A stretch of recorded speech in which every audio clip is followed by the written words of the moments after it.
Hello and thank you for clicking on another one of my videos. I am Screen Scene Guru, and tonight I'm going to be coming at you with a new topic, this one on disclosure, alien origins, and reverse engineering technologies.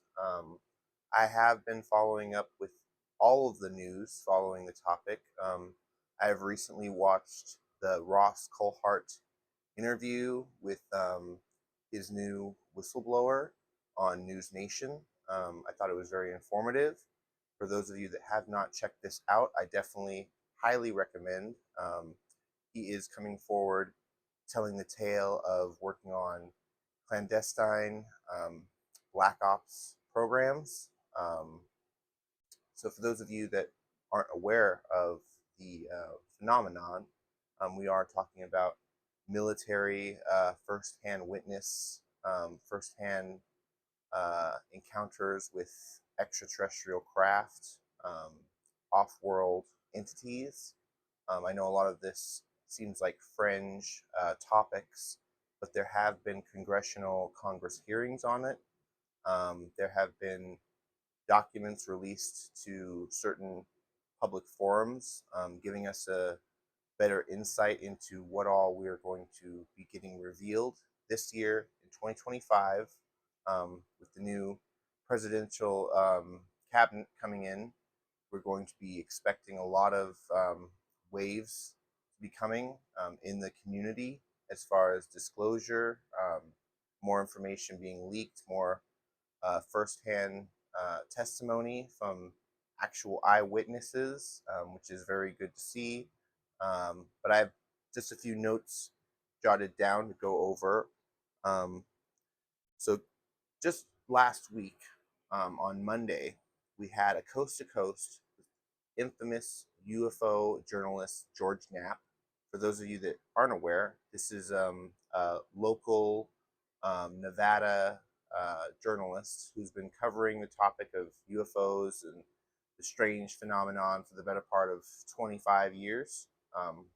He first came out and broke the story of Bob Lazar in the 80s. So a lot of people are familiar about him from that.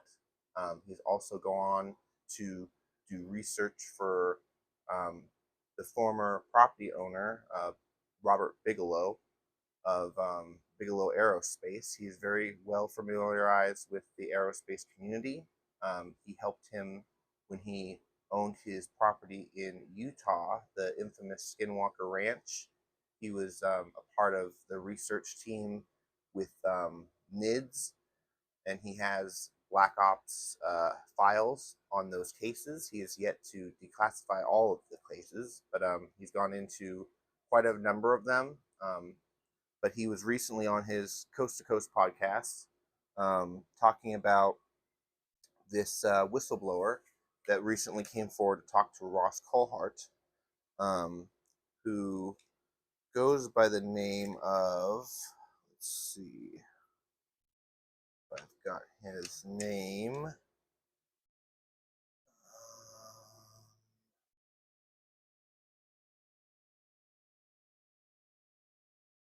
Yes, I believe it's Mark Barber or Barbie, and he was a pilot. He was recently one of these people coming forward. He's spoken to numerous people. He's spoken to David Grush. He's also spoken to Stephen Greer, which is pretty infamous, well known in the UFO community. A lot of people were expecting him to kind of come forward and announce his story, but of course he has gone on to Ross Coulthart, who is a new player in the game, an Australian newscaster who's trying to make a name for himself in the community. He's written books. He's helped other whistleblowers who are trying to come forward write books. So it was really cool to see. Uh, George thinks he's highly credible. He's done well extensive background checks into his military history, and it seems like there is a extensive record going back as far as 2001, right around the time of 9/11. He explains in his interview that affected him personally, and it was one of the driving forces for him enlisting.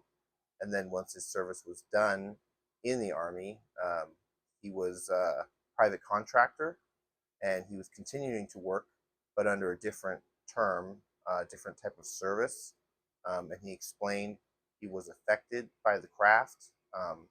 His helicopter uh, pulled the egg-shaped craft with a 150-foot towing line, and he would drop off the craft at certain pre-destination, pre-set locations.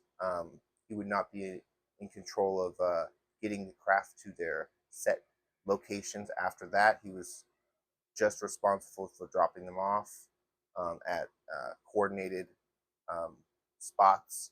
And then he has also gone on record, along with his team, of talking about trace cases.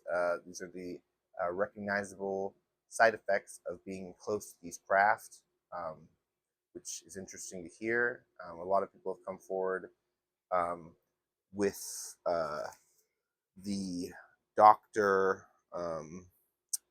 Gary Noland, who's been appointed by the CIA to actually do research into why these people are being affected. What are some of their um, overall, outcomes, or determining their illnesses, what treatment they can get, determining on their cases, case by case basis. But it's fascinating to hear all this stuff come forward. We also did get to hear some spiritualism brought into the story. The pilot talks about experiencing an angelic force go inside of him and be with him. That is also interesting to hear, because for those of us that have followed the supernatural um, community, we are well aware of this. We're also waiting on this to be part of disclosure, to be written into, as well as telepathic communication, um, other sensory abilities. We're waiting for that to be disclosed, because we know that the CIA in the 60s had a program researching all of this PSYOP, and also remote viewing, out of body experience. Um, they had a whole program for it, and they are now outing it in documents, legal documents. So it's very fascinating to see that they're going to come out and tell us the tale. What are your guys' thoughts on the topic?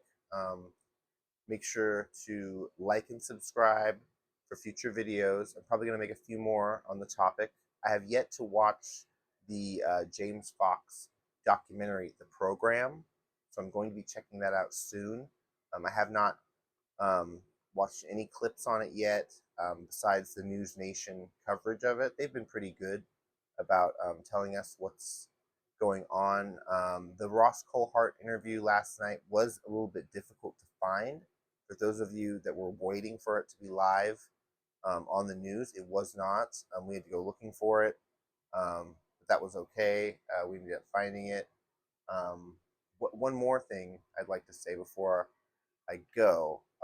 One of the topics that was brought up in the podcast with George Knapp, he brought on Jeremy Corbell, which is another one of these, disclosure advocates, trying to fight to leak this information, leak the videos, get these testimonies out, get these whistleblowers out in front of Congress.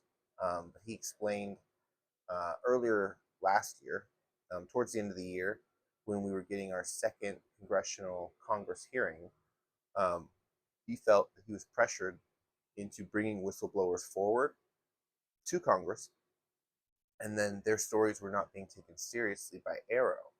So it was almost a weeding out of whistleblowers. And I thought that was very interesting to hear, that the government is trying to do this. Despite us trying to get answers, they're still trying to play games. Um, Also, something about how this new whistleblower, I believe his name is Mark Barbie, or Mark Barbin. Um, Correct me if I'm wrong about that. But he was not on any list of current whistleblowers supposed to come forward. So that's interesting to hear. He's a new name that a lot of people have come across in the last few days, and now his story's out there. You can hear about it. I believe they're going to be leaking more video. I don't think that's the only video we're going to be getting. I believe there's going to be high quality 4K video of UAPs coming later down the line, so keep an eye out for that. But that'll do it for me for this video tonight. Thank you for clicking on this video. Make sure to stay up to date on UAP news, consciousness, expanding, all that good stuff.